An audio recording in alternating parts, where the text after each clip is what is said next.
ఇప్పుడు జనాలు అంటారు సార్, డబ్బులు సంపాదించుకుందాము, ఆస్తులు సంపాదించుకుందాము, వాటిని కూడబెట్టుకుందాము అని చెప్పనే ఉద్దేశంతో దానివల్ల హెల్త్లో ఇబ్బంది పడి లైఫ్ స్టైల్ తగ్గించేసుకొని వాళ్ళ యొక్క ఆయుష్ అనేది తగ్గించుకొని బతుకుతున్నారు. ఫ్యూచర్లో ఇంకా దీని మీద పడి బతకాల్సిందే సార్. ఇది లేకపోతే మనం లేము సార్. ఎంత మనం టెక్నాలజీగా ఎంత మనము ఇది ముందుకు వెళ్ళిపోయినా కానీ మనం తినే ఆహారం సరిగా లేకపోతే ఎన్ని కోట్లు ఉంటే ఏం చేస్తామండి? ఆరోగ్యం పోయిన తర్వాత కోట్లు ఏం పనిచేయవు కదా.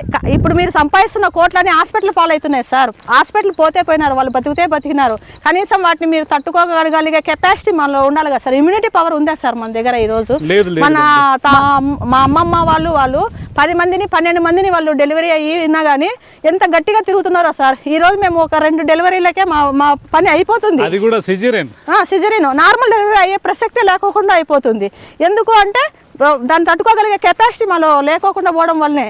ఎందుకు ఇవన్నీ అన్నప్పుడు మనం తింటునే ఆహారంలోనే ఈ కల్తీ ఇదంతా ఉండడం వల్ల మనం సరైన ఫుడ్ మనలోకి పోవడం లేదు కాబట్టి మనము ప్రకృతిని నాశనం చేస్తున్నాం కాబట్టి అది మనకి ఇచ్చిన శాపం అనేది అర్థమైంది సార్. నమస్తే, అగ్రి తెలుగుకు స్వాగతం. ఈరోజు వచ్చేసి మనం అనంతపురం జిల్లా ఆత్మకూరు మండలం పడమటి యాలేరు గ్రామానికి అయితే రావడం జరిగింది. ఇక్కడ 8 ఎకరాల్లో వై శ్రీలతారెడ్డి గారు కౌలుకు తీసుకొని మరీ ప్రకృతి వ్యవసాయం చేస్తున్నారు. సొంత భూమి ఉన్న వాళ్ళు కూడా వ్యవసాయం చేయడానికి వెనుకడుగు వేస్తున్న రోజులు ఇవి. మరి ఇటువంటి పరిస్థితుల్లో కూడా మొక్కవోని ధైర్యంతో అందులో ఒక మహిళ ఇండు కూడా ఈ ప్రకృతి వ్యవసాయం వైపు ఎందుకు అడుగులు వేయాల్సి వచ్చిందో ఆమె మాటల్లో తెలుసుకునే ప్రయత్నం చేద్దాం. అమ్మ నమస్కారం. అమ్మ నమస్కారం సార్, అందరికీ నమస్కారం అండి. శ్రీలతారెడ్డి గారు చెప్పండి సార్. వ్యవసాయం అంటే ఇప్పుడున్న పరిస్థితుల్లో వాస్తవంగా మాట్లాడుకుంటే పెట్టిన పెట్టుబడి కూడా రాని పరిస్థితులు ఇప్పుడు. ఇటువంటి పరిస్థితుల్లో అందులోని ప్రకృతి వ్యవసాయమే ఎందుకు చేయాలని మీకు అనిపించింది? సార్, వ్యవసాయము దండగా అనే రోజులు ఇప్పుడైతే అంటున్నారు కానీ సార్, వ్యవసాయం లేనిదే మన వాళ్ళకి ఇప్పుడు ఫుడ్ కావాలన్నా కానీ ఏం కావాలన్నా కానీ మనం ఎంత టెక్నికల్గా మనం పైకి పోయినా కానీ మెయిన్ ఆహారమే కదా సార్. మూలాలు మర్చిపోకూడదు సార్. ఆహారమే మెయిన్. దీనివల్ల ఏం చేస్తున్నారు, దానికోసమని ముందు మనం ఫుడ్ మనందుకు మనం తయారు చేసుకుంటే బాగుంటుంది కదా అనే ఆలోచనతో నేను దీంట్లోకి వచ్చినాను సార్. చిన్నప్పటి నుంచి కూడా మాది ఒక వ్యవసాయం కుటుంబమే. వచ్చాను సార్. చిన్నప్పటి నుంచి నేను మ్యారేజ్ అయ్యేంత వరకు నేను వ్యవసాయం అంతా చూసి వచ్చిందాన్ని. నేను డిగ్రీ వరకు చదువుకున్నాను సార్.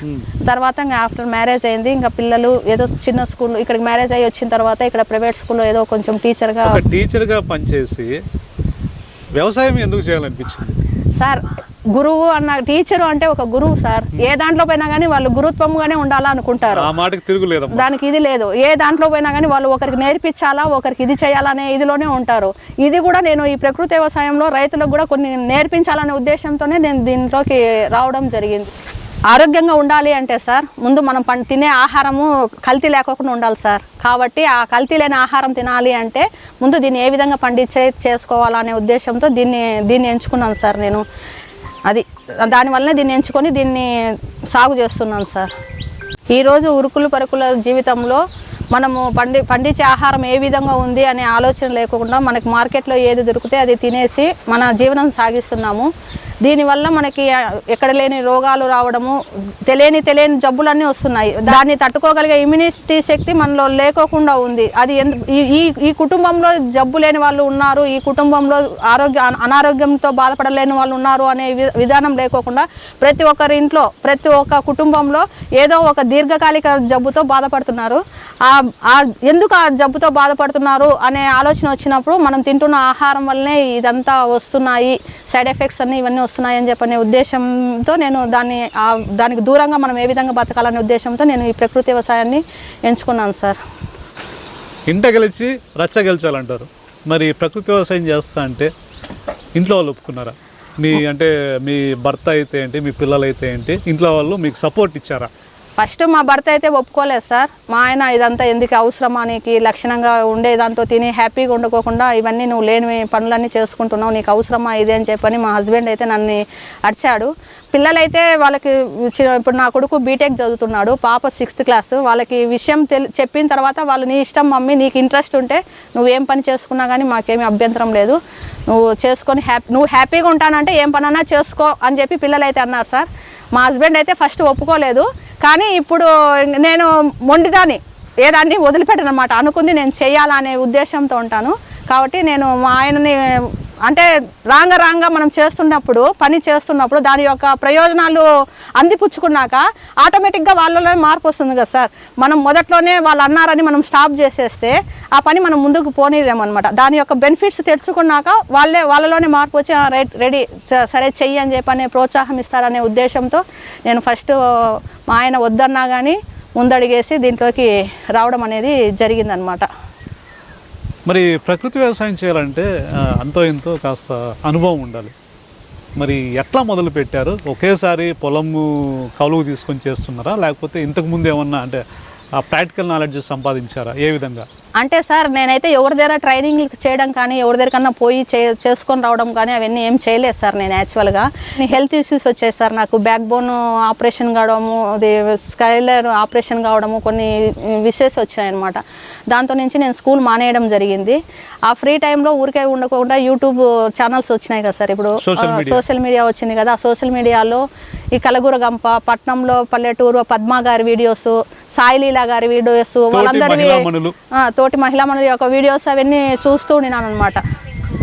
అవన్నీ చూసుకుంటా ఉండిన దానివల్ల అవును వాళ్ళు టౌన్లో ఉండి సిటీలలో ఉండి వాళ్ళు ఆ విధంగా ఇది చేసుకుంటూ ఉండేటప్పుడు మనము చిన్న ఇది ఇంకా టౌన్షిప్ కదా, మనం ఎందుకు ఇవి చేసుకోకూడదు, మన ఆరోగ్యం బాగుంటుంది కదా అనే ఉద్దేశంతో ఫస్ట్ నేను కూడా చిన్న టబ్బులు పెట్టి ముందు చేసినాను సార్. ఇలాంటివి చిన్న టబ్బులు తీసుకొని ఈ టబ్బులలో ఫస్ట్ పండించడం అనేది వాళ్ళు ఏ విధంగా చేస్తున్నారో అదే విధంగా అవి ద్రావణాలు అవన్నీ తయారు చేసుకొని ఈ విధంగా చిన్న టబ్బులు పెట్టుకొని ముందు పండించడం జరిగింది సార్. సో మీకు గురువు సోషల్ మీడియానే సార్ నాకు గురువు. ఇది పండించిన తర్వాత మళ్ళీ నాకు ఇక్కడ నేను పల్లెటూరులోకి వచ్చిన తర్వాత నా చుట్టుపక్కల రైతులు ఉంటారు కదా సార్, వాళ్ళందరికీ చెప్పారనమాట. అయ్యా ఇంట్లో నేను చిన్న టబ్బులలో పెడితేనే ఇవి ఇంత బాగా కాస్తున్నాయి, మీరు దీన్ని భూమిలో ప్రయోగం చేయండి, బాగా మీకు ఉపయోగపడుతుంది అది ఇది అంటే, పామ్మ అవి భూమిలో కాసేది లేదు పెట్టేది లేదు, నువ్వు ఊరికనే చెప్తావు అది ఇది అన్నారు. అంటే సరే మీరు మీకు పని పాట లేక చేస్తాను అనే వాళ్ళు కూడా ఉంటారు. అవును అన్నారు సార్. నీకంటే ఇంకేం ఇది లేదు అందుకని నువ్వు చేస్తా అంటావు అని చెప్పి అన్నారు. అన్న మీరు వేలు పెట్టి మందులు కొనుక్కొని వస్తారు కదా, అది కొనుక్కొచ్చి కొట్టి వాటిని తినడం వల్ల ఇప్పుడు అంతలా పురుగు అది చనిపోతుందంటే ఒకటికి 10 సార్లు నువ్వు ఆ మందు కొట్టినవి దాన్ని మనం తింటే దాని యొక్క ఎఫెక్ట్ మన మీద ఎంత పడుతుంది, దాని గురించి ఆలోచన చేయవా నువ్వు అని చెప్పని నేను అడిగినాను సార్. చాలా మంచి మాట చెప్పారు. అడిగితే వాళ్ళు నీకేం తెలుస్తుందిలేమ్మా, నీకు తెలియదు కానీ నీకు వ్యవసాయం ఎప్పుడన్నా చేసింటే కదా నీకు తెలిసేది అది ఇది అని చెప్పి అన్నారు. అవునా సరేలే, మీరు వ్యవసాయం చేస్తున్నారు, నేను ఊరికే ఇంట్లో కూర్చొని మాట్లాడుతున్నాను కదా, సరే నేను కూడా దిగి చేస్తానులే అని చెప్పనే ఉద్దేశంతో ఇది ఊరికి దగ్గరగా ఉంది సార్ భూమి. ఈ భూమి అంతా తెల్ల నేల అంతా ఇది అసలు పనికిరాదు అని చెప్పని అందరూ ఎవరు ఇది సరిగ్గా చేయకోకుండా ఉంటే నేనే వాళ్ళని అడిగినాను సార్, మీ నేల నాకు ఇవ్వండి, నేను వచ్చేసి ఇప్పుడు ఒక 30,000 మీకు సంవత్సరానికి నేను 30,000 ఇస్తాను, మీ తోట నుంచి నేను ఒకవేళ బయటికి పోయినానంటే మీ తోటని బంగారు పండేదానిలాగా చేసి పెట్టి వెళ్ళిపోతాను, అంతవరకు మీరు నన్నేం మాట్లాడియొద్దండి, నేను ఏం చేస్తున్నా కానీ ఎందుకు చేస్తున్నావు ఏమని మాత్రం అనొద్దండి అని చెప్పి వాళ్ళతో అగ్రిమెంట్ రాయించుకున్నాను సార్. సరే అమ్మా నీ ఇష్టం అని చెప్పని నా మీద నమ్మకంతో వాళ్ళు ఈ భూమిని నాకు అప్పచెప్పడం జరిగింది. చెప్పిన తర్వాత ఇది ఫస్ట్ అంతా కంప చెట్లు అంతా చాలా ఇదిగా ఉండింది సార్. దీని అంతా క్లీన్ చేసుకొని ఈరోజు నేను ఒక వ్యవసాయ క్షేత్రంగా దీన్ని తయారు చేసుకున్నాను సార్. తయారు చేసుకొని దీంట్లో ఫస్ట్ పోయినసారి జూన్లో నేను తీసుకున్నాను సార్ దీన్ని. అప్పుడు అసలు ఈ నెలలో ఇప్పుడు ఖచ్చితంగా దీంట్లో ఆల్ ఐటమ్ మనకి ఇంటికి కావాల్సిన ప్రతి ఒక్క కూరగాయ సార్, పచ్చిమిరపకాయ, బెండకాయ, టమోటో, చిక్కుడుకాయలు, మటిక్కాయలు, వంకాయలు, బీరకాయలు, కాకరకాయలు, అన్ని రకాల ఆకుకూరలు, తర్వాత వచ్చేసి బీన్స్, అన్నీ మనకి ఇంటికి ఏమేమి కూరగాయలు కావాలనో, తర్వాత నేను దీంట్లో క్యారెట్, బీట్రూట్, ముల్లంగి ఇవన్నీ కూడా ఇది చేసి పెట్టాను సార్. మొత్తం ప్రకృతి వ్యవసాయమే. దీంట్లో ఎటువంటి కనీసం బయట నుంచి ఒక స్పూన్ యూరియా కూడా దీంట్లోకి తెచ్చే ప్రసక్తి అయితే లేదు. ఆ విధంగా నేను దీన్ని ఇది చేసుకొని పండిస్తున్నాను. శ్రీలత రెడ్డి గారు, మీ క్షేత్రంలో అంటే వచ్చినప్పుడు చూస్తే రకరకాల మొక్కలు ఉన్నాయి. అంటే బెండలో ఒక 5 రకాలు కనిపించాయి, టమోటాలు కూడా చాలా రకాలు కనిపించాయి. అవన్నీ ఒకసారి అంటే దగ్గరికి వెళ్ళి చూద్దామా? ఓకే సార్, తప్పకోకుండా వెళ్ళి చూద్దాము. ఇప్పుడు ఉండే కాలంలో సార్ మనకు డబ్బులు ఎంత సంపాదించినాము ఎంత పెట్టాము అనేది ముఖ్యం కాకుండా ఉంది సార్. ముందు మనం బాగుంటే కదా సార్, మన ఆరోగ్యం బాగుండి మనం హెల్తీగా ఉంటేనే కదా సార్ అవన్నీ మనం సంపాదించగలిగేది చేసేది. కాబట్టి ముందు హెల్త్కు ముందు ఇంపార్టెన్స్ ఇవ్వాలనే ఉద్దేశంతోనే నేను ఈ వ్యవసాయం ఎంచుకున్నాను.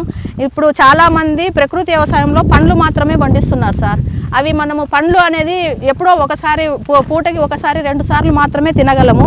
కానీ అన్నీ ఉండేసేసి మనకి కావాల్సినటివి ఈ కూరగాయలు ఇవన్నీ కావాల్సినటివి మనకి కూరగాయలన్నీ కూడా కావాలనే ఉద్దేశంతో నేను కూరగాయలని ఎంచుకొని కూరగాయలని నేను ఇది చేస్తున్నాను సార్. ఇవన్నీ దేశీ రకాలేనమ్మా? అన్ని దేశీ రకాలే సార్. నేను ఆన్లైన్లో నేను చెప్పాను కదా సార్, సోషల్ మీడియాలో సాయిలీలా గారు అని చెప్పి ఉన్నారు అని చెప్పాను కదా సార్. ఆ అమ్మ మిద్దె తోటలో ఏమేమి మొక్కలు పండిస్తుందో ఇతనాలు ఆ అమ్మ దగ్గరే మొత్తం అన్నీ నేను ఆన్లైన్లో తెప్పించుకున్నాను సార్. ఆ అమ్మ దగ్గర ఏమేమి రకాలు ఉన్నాయో అవన్నీ ఆల్మోస్ట్ ఆల్ నా దగ్గర ఉన్నాయి సార్. ఆకుకూరలు కానీ ఆకుకూరలు కానీ తీగజాతి కూరగాయలు కానీ బెండ కానీ అన్నీ మొత్తం ఆల్మోస్ట్ ఆల్ అన్నీ మన దగ్గరే ఉన్నాయి. ఇది వచ్చేసి కస్తూరి బెండ అంటారు సార్. దీంట్లో మెడిసిన్ వాల్యూస్ ఎక్కువగా ఉంటుంది. ఇది ఒక పువ్వుల ఇదిగోండి, ఇది పువ్వు వచ్చింది చూడండి సార్. ఇది కాయ కూడా ఇదే విధంగా వస్తుంది అనమాట. కస్తూరి బెండ ఔషధ విలువలు చాలా ఎక్కువ ఉంటాయి సార్. దీనికి బీపీ షుగరు తర్వాత కీళ్ళ నొప్పులు అవన్నీ ఉంటాయి కదా సార్. వాళ్ళందరికీ ఇది చాలా ఉపయోగపడుతుంది అని చెప్పని ఆయమ్మ ద్వారానే నేను విన్నాను సార్ ఇవన్నీ. అందుకే ఇవన్నీ కూడా నేను ఎక్కువ తెప్పించి అన్ని రకాలవి నేను నాటడం. బెండలో ఏమేమి రకాలు ఉన్నాయమ్మా? నా దగ్గర మామూలు మన బెండ ఉంది సార్, వైట్ బెండ ఉంది, తర్వాత కస్తూరి బెండ ఉంది, స్టార్ బెండ ఉంది, మల్టీ స్టార్ బెండ ఉంది, ఏనుగుదంతం బెండ ఉంది, తెల్ల బెండ ఉంది. ఇవన్నీ ఉన్నాయి సార్ నా దగ్గర. 7 రకాల బెండలు ఉన్నాయి నా దగ్గర. ఇది మామూలు బెండ, మన బెండ. ఇది వచ్చేసి వైట్ బెండ సార్. ఇది వైట్ బెండ. ఇది కస్తూరి బెండ. అది వెనకలు ఉండేదంతా అదే కదమ్మా? ఇదంతా అదే సార్, కస్తూరి బెండ. అదేంటమ్మా చాలా అంటే లావుగా ఉంది ఈ బెండ?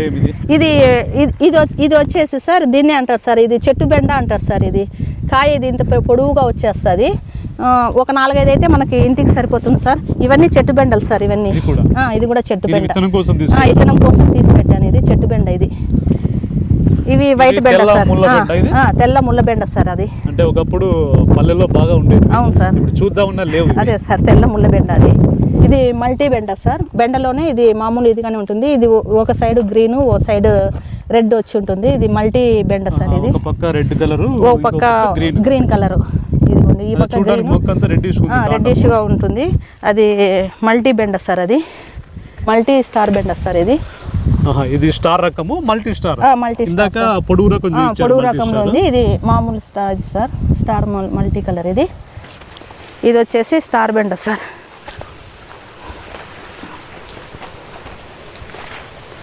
ఇది స్టార్ రకం.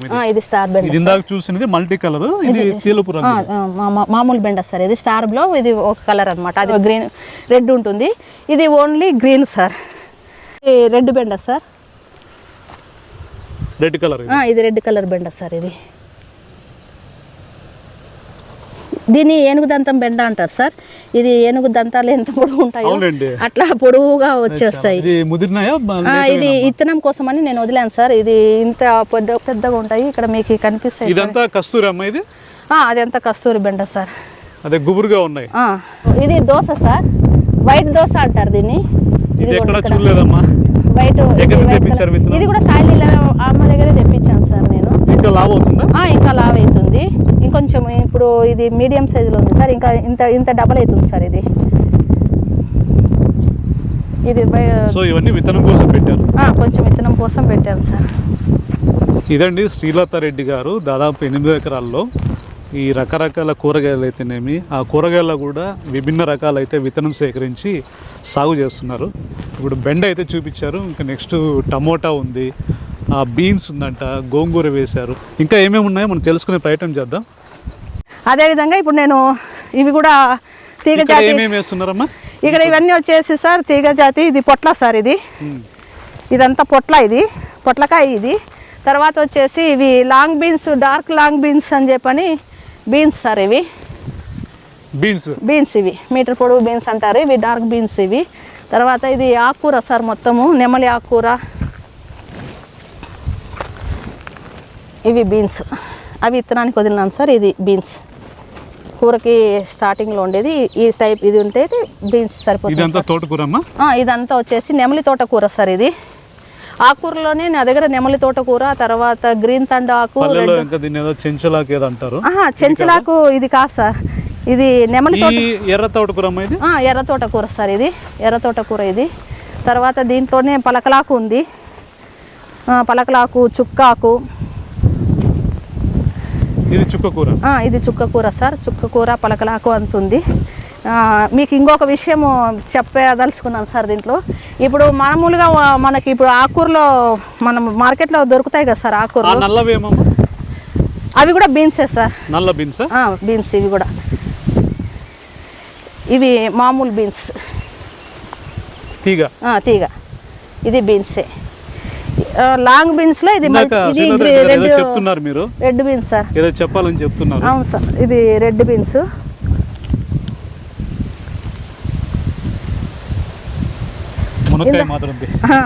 మీకు నేను ఏం లేదు సార్. ఇప్పుడు మామూలుగా మనకి మార్కెట్లో ఆకుకూర దొరుకుతుంది కదా సార్, ఆ ఆకుకూర వచ్చేసి మనకు ఇంత, దాని యొక్క కాడ వచ్చేసి ఇంత లావు కూడా ఉండదు సార్. మనకి ఇంత లావు కూడా ఉండదు. మనం ఊరికి ఇట్లా తుంచితే గిన్నా తునగదు, అది ఇట్లా తుంచితే తునగదు సార్. అది అట్లాంటిది మనం ఇప్పుడు ప్రకృతి వ్యవసాయంలో చేసినాం కదా సార్. ఇది ప్రకృతి వ్యవసాయంలో పండిన కాడ వచ్చేసి మీకు ఇది చూడండి సార్, ఇది ఎంత లావు ఉందో. ఈ కాడ చూడండి ఎంత లావు ఉందో. దీన్ని మనము ఎందుకంటారు తేడా? అది మనం మందులు కొట్టడం వల్ల సార్ దాని యొక్క సహజ గుణం వెళ్ళిపోయింది సార్. దాని సహజ గుణం వెళ్ళిపోయి అదంతా ఆర్టిఫిషియల్గా తయారైంది. దానివల్ల నీకు ఇంత లావు ఆకుకూర కూడా నీకు తునగదు, నువ్వు కట్ చేసుకోవాలా. ఇప్పుడు దీన్ని ఇంట్లో ఇదిగా ఉన్నా కానీ తునుగుతుంది. ప్లస్ దీన్ని కూడా నువ్వు కూరలో వీటిని ఎట్లా కట్ చేసేస్తావో దీన్ని కూడా అట్లే కట్ చేసేసినావు అంటే మగ్గిపోతుంది. అప్పుడు నీకు పూర్తిగా దీని యొక్క పోషక విలువలు అనేటివి నీకు వస్తున్నాయి కదా సార్. దానివల్ల ఇది ఉంటుంది. అదంతా వరి నాటుతున్నాను సార్, మొత్తం అదంతా వరి నాటేటప్పుడు ఇది వరకు అంటే వేపాకు కానీ తంగడాకు కానీ పెట్టి చేసేవాళ్ళు, నేను కూడా సేమ్ అంతే సార్. అన్ని ఆకులన్నీ చుట్టుపక్కల ఉండే చెట్లలో ఉండే ఆకులన్నీ పీక్కొని వస్తాను సార్, కొట్టించుకొని వస్తాను. అవన్నీ చేనులోకి వేసి తొక్కిచ్చేసి ఇది చేస్తున్నాను. ఈ పందిరంతా వచ్చేసి నేను తీగ జాతి చెట్లు ఉన్నాయి కదా సార్, ఈ బీర, చిక్కుడు. బీరలో కూడా నాకు 4-5 రకాల బీరలు ఉన్నాయి సార్. బీరకాయలు, తర్వాత కాకరకాయలు, తర్వాత అవేమంటారు గుమ్మడి, ఆ పక్క సొరకాయ అన్నీ ఉన్నాయి సార్, చిక్కుడు అన్నీ ఉన్నాయి. వాటి కోసమని ఈ పందిర్ అనేది నేను తయారు చేసుకున్నాను అనమాట. ఈ పందిర్ తయారు చేసుకుని దీనికి ఈ భాగం అంతా పందిర్ జాతికి కేటాయించాను. పందిర్ తీగ జాతి దానికోసం ఇది తయారు చేసుకొని దీని మీద ఏ రకమమ్మా సార్? నాకు మునగాయ వచ్చేసి నాటివి ఉన్నాయి సార్, కొన్ని నాటివి ఉన్నాయి, కొన్ని వేరే వాళ్ళు తోటలో పెట్టినారు సార్. ఓన్లీ మునగనే పెట్టినారు. వాళ్ళ దగ్గరికి పోయి ఒక కాయ తీసుకొచ్చి పోయినసారి జూలైలో నేను ఇది చేసి పెట్టారనమాట. ఇప్పుడు అది మళ్ళీ నాకు కాపుకి వచ్చింది. ఇక ప్రకృతి వ్యవసాయం అంటే చీడపీడలు తాకిడి చాలా ఎక్కువ. అవును సార్. మరి వీటిని నివారించడానికి మీరు ఏమేం కషాయాలు వాడుతున్నారు, ఎటువంటి యాజమాన్య పద్ధతులు అయితే మీరు ఆచరించడం జరుగుతుంది సార్? మీరు ఒకటి రాంగ్ చెప్పారు. చాలా చూస్తుంటే డ్రమ్స్ చాలా ఉన్నాయి, వీటిలో ఏం చేస్తున్నారు, దేనికోసం వాడుతున్నారు? యాక్చువల్గా సార్ మీరు ఒకటి నన్ను క్వశ్చన్ రాంగ్ అడిగారు. మీరు చీడపీడలు ఎక్కువ అన్నారు. ప్రకృతి వ్యవసాయానికి చీడపీడలు ఎక్కువ ఉండవు సార్. రసాయనిక ఎరువుల దానికే చీడపీడలు ఎక్కువగా పడతాయి అన్నమాట. ప్రకృతి వ్యవసాయానికి యాక్చువల్గా ప్రకృతిలో ఏ చెట్టుకైనా ఇప్పుడు అడవిలో ఉండే చెట్లకు సార్ రోగం వస్తుంది, దానికి పోయి మందు మనం కొడుతున్నామా సార్? యాక్చువల్గా దాంట్లో ఉంటుంది సార్ ఇమ్యూనిటీ. దాని ఇమ్యూనిటీ అది ఇది చేసుకొని దానికి అదే రిపేర్ చేసుకుంటుంది దాని యొక్క బాడీని. మన చేయి పడకూడదు అంతే. అదే మన చేయి పడకూడదు, మనం నాశనం చేస్తున్నాం. ప్రకృతి వ్యవసాయంలో చీడపీడలు ఉండవు సార్, చాలా తక్కువ చీడపీడలు. అది ఇప్పుడు నేను వచ్చేసి సార్ ఈ డ్రమ్ములన్నీ చాలా ఉన్నాయి. ఈ డ్రమ్ములు వచ్చేసి సార్ మనం ఇప్పుడు ప్రతి ఒక్కటి మనకి భూమిలో నుంచి దొరికేదే సార్. Recycling sir. ఇది భూమి మనకి ఏమి ఇస్తుందో మనం మళ్ళీ దానికి అదే ఇస్తున్నాం అనుకుంటే అది మనకి మళ్ళీ అది ఇవ్వాల్సింది ఇస్తుంది సార్. ఆ విధంగా ఇప్పుడు మనకు భూమిలో నుంచి వచ్చినట్టువే కదా సార్ మన అరటి పండ్లు కానీ కూరగాయలు కానీ ఇవన్నీ వాటిని అన్నిటిని వేస్ట్ అన్నిటిని ఇదిగోండి ఇది అరటిపండు తోలు సార్. మనం తినుకోకుండా బయట పడేస్తాము. వాటిని తీసుకొచ్చి మగ్గనిచ్చేసి దీన్ని అంతా సార్ ఇది మొత్తం అంతా పీసిపి అంటే 1 మంత్ అయినా కానీ మేము దీంట్లో అట్లే పెట్టేస్తాం సార్. దీన్ని ఇది చేసేసి దీని నుంచి వచ్చే లిక్విడ్ని మాత్రం తీసుకొని చెట్లకి వేస్తూ ఉంటాము. దీనివల్ల ఏం ఉపయోగం? దీనివల్ల చెట్టు కాయ ఉంటుంది కదా సార్, కాయ పూత పిందె అనేది రాలుకోకుండా ఇది చేస్తుంది సార్. ఇది ఈ అరటిపండు అనేది ఇది చేస్తుంది సార్. నేను ఓ దాంట్లో వచ్చేసి ఇవి పెట్టేస్తాను. కొన్ని ఫ్రూట్స్ ఉంటాయి కదా సార్, చీనికాయలు అవి ఉంటాయి కదా సార్, బయట మార్కెట్లో చీనికాయలు బయట పడేసి అవన్నీ తీసుకొచ్చి వాటిని కట్ చేసేసి వాటిని నీళ్ళలోకి వేసేసి కొంచెం బెల్లం 1 కేజీ 2 కేజీలు బెల్లం వేసేసి ఇది చేస్తాను. ఇవన్నీ అవే నా దాంట్లో పడిన ఇప్పుడు మేము గ్రేడింగ్ చేస్తాం కదా సార్ గ్రేడింగ్ చేసినాక వేస్టేజ్గా ఉంటాయి కదా సార్, ఆ కూరగాయలన్నీ మళ్ళీ దీంట్లోకే వేసేసి దీంట్లో కొంచెం బెల్లం వేసి వీటిని ఇది చేసేసి మళ్ళీ దీన్ని లిక్విడ్ని మళ్ళీ మేము దానికే ఇది చేస్తాం సార్.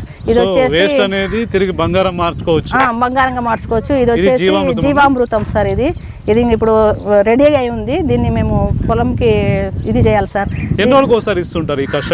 నేను ప్రతి 15 డేస్కి ఒకసారి ఇస్తుంటాను సార్. ప్రతి ఒక్క 15 డేస్కి ఒకసారి ఇవి ఇస్తూ ఉంటాను. హెల్తీకి అంటే పూత వచ్చేదానికి చెట్టుకి పెరిగేదానికి దానికోసం ఇవి ఇస్తుంటాను సార్. గ్రోత్ ప్రమోటర్స్ కోసం ఇవి ఇస్తుంటాను. తర్వాత వచ్చేసి మీకు పురుగులకి దానికి కావాలన్నప్పుడు నేను అల్లము వెల్లుల్లి ఉంటుంది కదా సార్, అల్లము వెల్లుల్లి అవి తీసుకొచ్చి మార్కెట్ నుంచి వేస్ట్గా చేసినది అది ఎన్ని కేజీలు తీసుకుంటానో అన్ని కేజీలు బెల్లం కలిపేసి పురుగు మందు కషాయంగా తయారు చేసుకొని ఇది చేస్తాను సార్. ఒకటి ఇంగువ ద్రావణం వేస్తాను. తర్వాత వచ్చేసి వేపాకు, తర్వాత పచ్చిమిరపకాయల ద్రావణం వేస్తాను. తర్వాత వచ్చేసి పుల్ల మజ్జిగ ద్రావణం వేస్తాను. తర్వాత వచ్చేసి దశపత్రి అంటే 10 రకాల ఆకులు సార్, ఏవి ఉంటే అవి వేసేసి ఇవి దశపత్రి కషాయం అని చెప్పని ఇదిగోండి ఇవి ఆకులన్నీ వేసేసి దీన్ని ఇది జీవామృతము, ఇది దశపత్రి కషాయం సార్. కషాయం శ్రీలత గారు, ఇది వాడేసి ఇది చేస్తారు. శ్రీలత గారు, ఇప్పుడున్న పరిస్థితుల్లో వ్యవసాయం అంటే కష్టం అన్నమాట. ఎందుకంటే కూలీల సమస్య అంటే చాలా ఎక్కువ అన్నమాట. ఒక మహిళ అయింది కూడా వీటిని అన్నింటినీ మీరు ఎలా అంటే నెట్టుకొస్తున్నారు సార్? ఇప్పుడు ఏ పని కూడా కష్టం లేనిది ఏ పని లేదు సార్. ప్రతి ఒక్క పని కష్టమే. ఇప్పుడు సాఫ్ట్వేర్ ఇంజనీరు అంటున్నారు, అతను ఊరికనే జీతం ఇస్తున్నారా? ఉదయం నుంచి సాయంత్రం వరకు ఆడ కూర్చొని అతని యొక్క బుర్రను మెయింటైన్ చేసి దాన్ని దగ్గర కూర్చొని పనిచేస్తేనే డబ్బులు వస్తున్నారు సార్. వాళ్ళు ఇచ్చే శాలరీకి ఇతను సాటిస్ఫాక్షన్ అవుతున్నాడు కాబట్టి గంటలు ఉదయం పోతే సాయంత్రం వరకు రాత్రి కూడా ఓవర్ డ్యూటీ చేసుకొని డబ్బులు సంపాదించుకొని వస్తున్నారు. ఇది కూడా మనకి ఇంట్రెస్ట్ ఉండాలి సార్. మనకి ఈ పని మీద మనకి సంతోషము తపన ఉండాలి. తపన ఉంటే ఏ పని మనకి సక్సెస్ఫుల్ గానే అవుతుంది. ఇప్పుడు ఏ పని ఊరికే చేసే పని ఏది ఉండదు సార్ అనుకుంటున్నారు, కానీ ఏ పని ఊరికే చేసేది ఏం ఉండదు. కాకపోతే ఇది కొంచెం మొరటు, మట్టిలో పిసికి అన్ని చెయ్యాలి కాబట్టి ఇది కొంచెం మొరటు. అది డిగ్నిఫైడ్ గా తయారయ్యి పోయి దాంట్లో కూర్చుంటున్నారు కాబట్టి అది డిగ్నిఫైడ్. అంతే. ఏ పని సులువు అయ్యే పని అది ఏం లేదు. పైలట్ అయినా విమానం నడపాలన్నా కానీ అది కష్టతరంగా ఈ పనిని చీప్ గా చూస్తున్నారు అంతే తప్ప ఈ పని చాలా తప్పు సార్. ఇప్పుడు అది రైతు అనేవాడే పండిడం ఆపేస్తున్నాడంటే ఈ విమానాలు నడిపే వాళ్ళు నడుపుతారా సార్? విమానాలు నడిపేవాడు నడపలేడు కదా, వాళ్ళకి తిండి ఉండాల్సిన ఖచ్చితంగా. ఇప్పుడు రైతుల పరిస్థితి ఏమైందంటే సార్, ఓన్లీ ఒక వ్యవసాయాన్ని నమ్ముకొని వ్యవసాయం మీదనే ఆధారపడి మనం బతికినామంటే వాళ్ళ యొక్క జీవనం అనేది సాగడం లేదు సార్. సాగపోవడం వల్ల ఏం చేస్తున్నారంటే రసాయనిక ఎరువుల మీద ఆధారపడి ఇప్పుడు ఇవన్నీ దగ్గరుండి తయారు చేసుకోవాల్సినట్టు సార్. ఇవన్నీ రైతు అనేవాడు ఇవన్నీ దగ్గర ఉండి ఇంకా బయటికి వేరే చోటికి పోకుండా వీటన్నిటిని తయారు చేసుకోవాలా. ఎనీ టైం వీడి భూమి దగ్గరే ఉండాలా, భూమిలోనే పనిచేస్తూ ఉండాలా. సో అలాంటి వాళ్ళు కరువు అయినారు. ఇప్పుడు ఏం చేస్తాడు సార్? బాధాకరమైన విషయం ఏంటంటే పల్లెల్లో ఎక్కడ చూసినా ఆవులు లేవు, పశు సంపద లేదు. కాదు సార్, ఇప్పుడు రైతు అంటేనే చాలా చిన్న చూపు చూస్తున్నారు కదా సార్. ఇప్పుడు ఇప్పుడు నేనే ఉన్నాను సార్, నా బిడ్డకి వివాహం చేయాలంటే ఒక రైతుకి ఇచ్చేదానికి నేను ఇష్టపడ్డంలా సార్. ఒక రైతుకి ఇచ్చేదానికి నేను ఇష్టపడడంలా. ఇష్టపడినప్పుడు రైతు ఏం చేస్తాడు, అతని యొక్క జీవన విధానం ఎట్లా సాగుతుంది? కాబట్టి అతను కూడా దీన్ని ఒక అల్టిమేట్గా పెట్టుకున్నాడు అంతే. భూమి ఉంది, చేసుకోవాలా, చేయాలా, మనం వేరే పని చూసుకోవాలా అనే విధంగా వెళ్ళిపోతున్నారు. పూర్వకాలంలో మన పెద్దలు సార్ ఏ పనికి వాళ్ళని ఇది చేశారు సార్. సాకులోళ్ళకి చాకలి పని అని, మంగళోళ్ళకి మంగళ పని అని, కుమ్మరోళ్ళకి కుండలు చేసే పని అని, రైతుకు వ్యవసాయం చేసే పని అని అట్లా అందరికీ పెట్టారు. మన దగ్గరికి వచ్చే లోపల ఇంట్లో 10 మంది పిల్లలు ఉంటే ఎవరో ఒకరిని ఇద్దరిని మాత్రమే వాళ్ళు మైండ్ బాగుంది అంటే వాళ్ళని మాత్రమే చదువుకు పంపించేవాళ్ళు, వాళ్ళు మాత్రమే విద్యావంతులయ్యి వాళ్ళు మాత్రమే ఇది చేసుకొని ఇదైతుండే సార్. ఇప్పుడు అట్లా లేదు. ఇంట్లో ఉండేది 2 పిల్లలు అంటే వాళ్ళిద్దరికి చదువు రాకపోని బలవంతంగా వాళ్ళని తీసుకొని పోయి స్కూల్లో వేస్తున్నాము. వాళ్ళకి ఫీజులు కడుతున్నాము, లక్షల ఫీజులు కడుతున్నాము. వాళ్ళు ఏం చెప్తున్నారో మనకు తెలియదు, వాళ్ళు ఏం చదువుతున్నారో మనకు తెలియదు. డబ్బులు అయితే మనం కడుతున్నాము, చదువురా అంటున్నాము. పిల్లలు కూడా ఆ స్ట్రెస్ని ఒప్పుకోలేక, నిజం చెప్పండి సార్, మనం చదువుకునే టైంలో ఏ పిల్లోడన్నా చదువు రాలేదని సూసైడ్ చేసుకునే వాళ్ళు ఉన్నారా? ఇప్పుడు సార్ 7th క్లాస్ పిల్లోడు కూడా సూసైడ్ చేసుకునే ఇదిలోకి వెళ్ళిపోతున్నారు సార్. మనము చదువుకునే టైంలో సార్ లక్షణంగా ఉదయం స్కూల్ పోయి సాయంత్రం స్కూల్ అయిపోతానే లక్షణంగా ఇంటికి వచ్చి మళ్ళీ అన్ని పనులు చేస్తున్నాము, బాగా హ్యాపీగా ఇది చేస్తున్నాం. కానీ ఇప్పుడు పిల్లలకి అట్లుందా సార్? ఉదయం 6 గంటలకు వెళ్తారు సార్, 6:30కి వెళ్తారు. ఇంటి దగ్గర సరిగ్గా ముందు 7 గంటలకు అంతా రెడీ అయ్యి రోడ్డు మీద నిలబడుకొని 6:30కి సార్ 6:30 7 గంటలకంతా వాళ్ళు ఇప్పుడు బయలుదేరి వెళ్ళిపోవాలా. పుస్తకాలు చూద్దామా అంటే వాళ్ళకన్నా డబుల్ బరువు ఉన్నాయి. వాడు 10 కేజీలు ఉంటే వాడి పుస్తకాలు 7 కేజీలు 8 కేజీలు ఉన్నాయి, 10 కేజీలు. మళ్ళీ స్కూల్లో ఒక బ్యాగు. ఆ విధంగా వాడిని ఇది చేసి పంపిస్తే వాడు మళ్ళీ స్కూల్లోనే లంచ్ పెడతామని చెప్పని డబ్బులు కడుతున్నాం. అక్కడ వాడు ఏం తింటున్నాడో తెలియదు, వాడు ఏం తాగుతున్నాడో తెలియదు, ఏం చేస్తున్నాడో తెలియదు. మళ్ళీ ఇంటికి వచ్చి ఉదయం సాయంత్రం 7 గంటలకు ఇంటికి వస్తాడు. 7, 8 అవుతుంది ఒక్కోసారి ఇంటికి వచ్చే లోపల. ఇంటికి వచ్చి సొల్లిపడి ఇక్కడ కూడా ఏం తిండు. ఇంకా ఆ విధంగా వాడిని రుద్ది ఇది చేస్తే వాడు ఏం భవిష్యత్తు ఎక్కడ సార్ ఉండేది ఇవన్నీ? కాదు సార్, మనము వాడిని ఏదో పెద్ద ప్రయోజకుని చేస్తున్నామని చెప్పి అనుకుంటున్నాము. వాడిని ప్రయోజకుని చేయడం లేదు, దేనికి పనికిరానని చేస్తున్నాము వాడిని. వాడు బయట సమాజంలో వాడు ఏ విధంగా బతకాలనేది వాడికి తెలియదు. ఏ విధంగా ఏదైనా ఒక చిన్న సమస్య వస్తే దాన్ని ఏ విధంగా ఫేస్ చేయాలనేది తెలియదు వానికి ఏం తెలియదు. వాడు ఎంతసేపు ఉన్నా బుక్కులు రాసుకున్నామా, హోంవర్క్ చేసినామా, పడుకున్నామా, ఎంత తప్ప ఏది తెలియదు. మీరు దయచేసి రైతులు దీనివల్ల మనకు చిన్న చూపు అది ఇదని వద్దండి. భవిష్యత్తులో రైతే రాజు కాబోతాడు. తిండి లేనిది ఎవడు బతికేది ఏం లేదు. కాబట్టి మీ పిల్లలకి చదువుతో పాటు వ్యవసాయం పనులు కూడా నేర్పియండి. దానివల్ల వచ్చే ఉపయోగం ఏంది ఏం కథ అనేది వాళ్ళకి ఇప్పటి నుంచే దాన్ని ఇది చేస్తే రేపొద్దున వాడు చదువుకొని ఉద్యోగం రాకపోయినా కానీ భూమిని చూసుకొని భూమి మీద బతకగలిగే ఇదన్నా వానికి ఉంటుంది. ప్రతి ఒక్కరు వాళ్ళ యొక్క కులవృత్తిని కంపల్సరీ వాళ్ళ పిల్లలకి నేర్పియండి. వ్యవసాయం అనే కాదు, ఏదైనా సార్ ప్రతి ఒక్క కులవృత్తి ఉన్నాయి కదా సార్. ఇప్పుడు కుమ్మరి పని చేసేవాళ్ళు కుమ్మరి పనితో కూడా ఇప్పుడు మళ్ళీ అందరూ కుండల్లో వండుకొని తినే విధానానికి వస్తున్నారు సార్. అప్పుడు కావాలంటే ఎక్కడి నుంచి వస్తాయి? ఇప్పుడు మీరు వెళ్ళిపోతారు, తర్వాత తరానికి కావాలంటే ఎక్కడి నుంచి వస్తాయి? కాబట్టి అంతో ఇంతో ప్రతి ఒక్క కులవృత్తి అనే వాటిని వదిలిపెట్టొద్దండి. వాటి వల్ల నామోసిగా ఫీల్ కావద్దండి. ఎవరి వృత్తి వాళ్ళకి గొప్పది. కాబట్టి ఆ గొప్పదాన్ని మన పిల్లలకు కూడా దాన్ని నేర్పించి వాళ్ళని దాంట్లో ఇంకొకటి ఏంటంటే ఇప్పుడున్న ఫ్యాషనిజానికి టెక్నాలజీకి ఆ టెక్నికల్ని కూడా జత చేసి నేర్పియండి. అన్వయించుకుంటే ఇంకా మంచి భవిష్యత్తు ఉంటుంది. చాలా గొప్ప విషయం చెప్పారండి, మంచి మోడల్ చెప్పారు సార్. వంకాయల్లో కూడా నా దగ్గర 7-8 రకాల వంకాయలు ఉన్నాయి సార్. ఇది వచ్చేసి ముసుగు వంకాయ అంటారు సార్. ఇది ముసుగు వంకాయ. ఇక్కడ ఉంది చూడండి సార్, ఇక్కడ మీకు కనిపిస్తుంది చూడదు, ఇది పిందెలాగా వచ్చింది చూస్తురండి. ఇదిగోండి సార్, ఇక్కడ ఇట్లా పిండి వచ్చింది కదా, ఈ రేకులు మొత్తం ఈ వంకాయనంతా మూసేస్తాయి సార్. ఇది పూర్తి కవర్ చేసేస్తాయి. ఇది వచ్చేసి చలికాలం బాగా ఎక్కువ కాస్తుంది సార్. నేను చూద్దాము ఇప్పుడు కూడా కాస్తుందో లేదో అని చెప్పి కొంచెం మాత్రమే పెట్టాను.